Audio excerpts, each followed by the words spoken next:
នឹងខ្ញុំចង់មកបង្ហាញពីSamsung Health ណាវាបដូរ interface វាស្អាតមែនទែននេះគឺដោយសារ Android របស់យើង Android 8.1 អញ្ចឹងច្រឡំ3 Android 8.1 Android 16 One UI 8.5 អញ្ចឹងនេះគឺវាបង្ហាញមកស្អាតមែនទែននេះតន័យយើងដើរ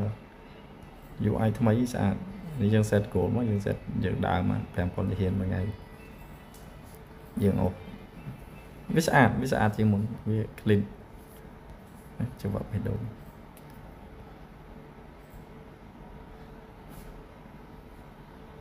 អត់មានទេដោយសារយើងបានភ្ជាប់អីនេះគឺការញ៉ាំការអីហ្នឹង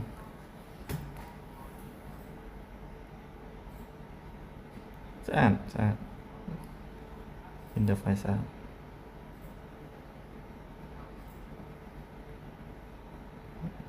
នេះថ្មីយើងជួយមួយទៀតមកអូខេ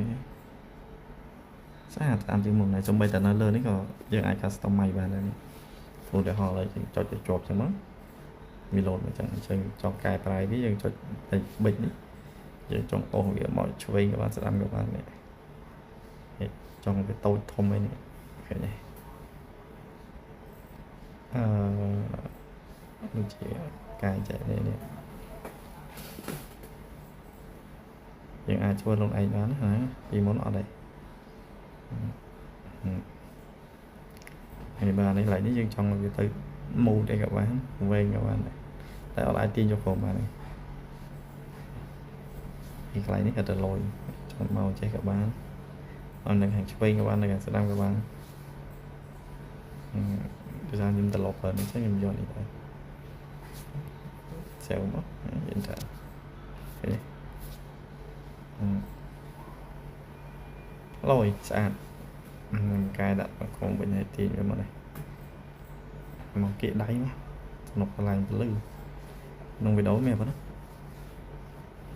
ចាំធ្វើក្រោយតែនេះយើងអាចអេដបន្ថែមទៀតបាននេះបន្ថែមមិនហើយមកបានធ្វើមកអូសមកបានអូមិនចេះបានប៉ុន្តែអូមកចេះបានហើយដាក់តាមមកអូខេវីដេអូមានប៉ុណ្ណា